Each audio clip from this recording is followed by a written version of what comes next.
Hello and welcome back to my channel. Today I'm going to show you how to make an easy dark chocolate panna cotta using just these 4 ingredients, and as always I've written a blog post which I'll leave down below which has the full recipe and step-by-step instructions too, so click through for that.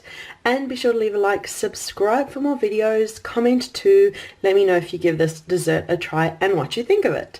And I hope you've been enjoying the month so far, that I've been sharing desserts. If you're new to my channel or you kind of haven't been keeping up, I have been sharing a dessert a week. I'm calling 2021 my year of desserts, and every single week I'm sharing a new dessert, and today it's this lovely chocolate panna cotta.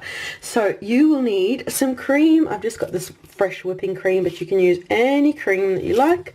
If you'd like it to be low carb and keto friendly, then use almond milk and 85% plus dark chocolate. But as I'm making this for the family, I don't really mind just using this lovely organic milk that I've got. It's just any milk you want you could use, and I'm using the 74% chocolate because I find I don't need to add any sweetness. If you use 85-90%, you might need to add some sweetness to it, but I like it dark and just like that.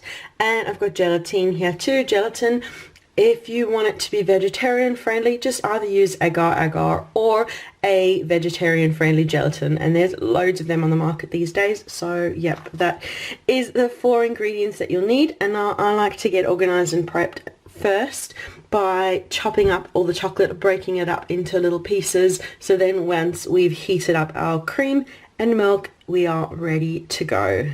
So just roughly break up a block of chocolate and just set it aside for when you're ready for it, it's ready and waiting and all chopped up for you. Now we'll get our gelatin prepped. Into a bowl, pop 2 teaspoons of gelatin. So there's 2 teaspoons of gelatin in the bowl, and we'll add on 1/3 of a cup of water. I'm just using a kettle because it's easy to transport, but you don't need to have boiling water, it's just regular water will do. And we'll just give that a good stir through.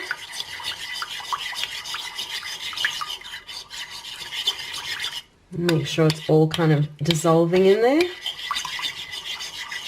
Okay, now we've got that, we'll pop it aside and work on our cream mixture. Now into a saucepan, pour a cup of cream and 1/2 cup of your milk of choice. And now we'll pop it onto the stove top and bring it up to heat, and we'll remove it as soon as it just before it comes up to simmering point. So I've got the cream on the heat, nothing really to see here. We've just got to keep a watch on it, give it a stir, and as soon as it comes to simmer, remove it from the heat. So yeah, just keep giving it a stir. I can hear it's almost at the simmering point.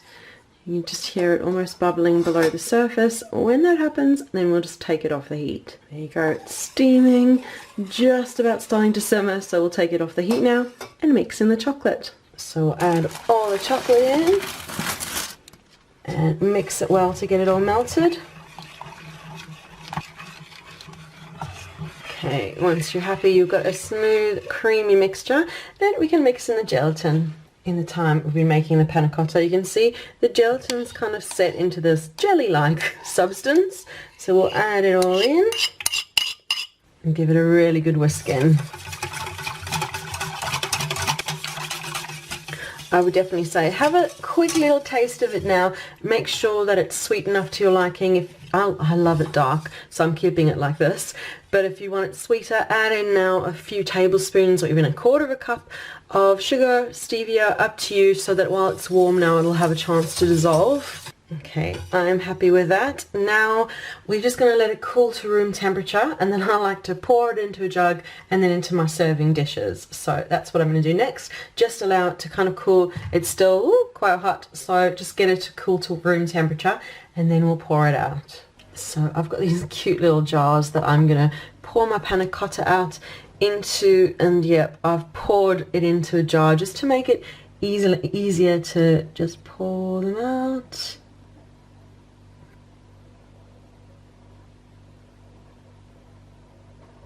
There you go. Now just let them cool completely, then pop into the fridge, and then once they're set I will show you these lovely chocolate panna cotta. So it's been a few hours. The panna cotta has completely set in the fridge, and now I'll just take a piece, I'll just break into it. Oh You can see it's beautiful and soft and chocolatey, like the best chocolate mousse ever. It's just a beautiful dark panna cotta and makes just such an incredible chocolate dessert sweet treat that was really easy to make. As you saw, there were only 4 ingredients in it and it's just super simple. But as I mentioned, I'll leave a blog post down below which have the full recipe and step-by-step instructions, so click through for that. And be sure to leave a like, subscribe for more videos, comment to let me know if you give this lovely chocolate panna cotta a try and what you think of it. So thank you so much for watching and we'll see you again soon. Bye.